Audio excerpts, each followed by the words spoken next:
佮来看美国联准会，佮有日本甲台湾的央行哦，拢会伫即礼拜来开利率决策会议。市场是预期讲，即三个国家的利率应该是袂有变动。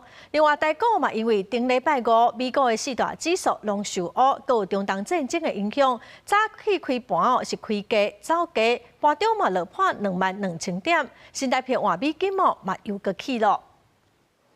顶礼拜台票股是一礼拜起的幅度有加2.63角，拜一开盘佫展现真强起的态势。开盘价数是29.65块，盘中报价29.51块，起1.5角。目前应该是维持在29.5到29.7附近震荡一阵子。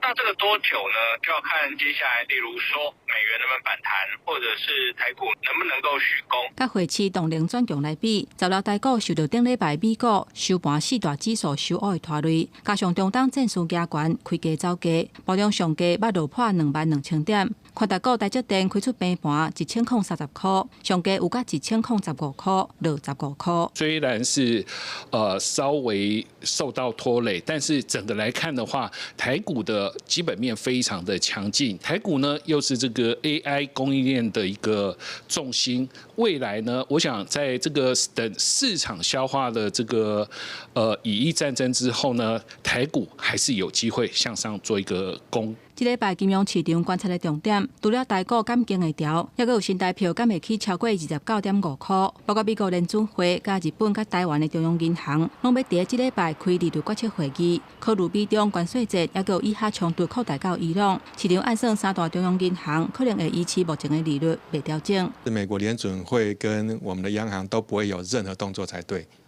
因为联准会在这个时间点，如果说它跟着降息的话，那其实就是说等于说屈服于这个川普的命令。那联准会呢，它为了维持它的独立性，它可能还要再观察。专家分析，7月份美国联准会若降息，台湾中央银行9月份可能会跟着降息。主要的目的是无希望美国甲台湾逆差缩小，因若中央银行若无跟着降息，有可能会进一步互台票的汇价压悬。公司新闻台北报道。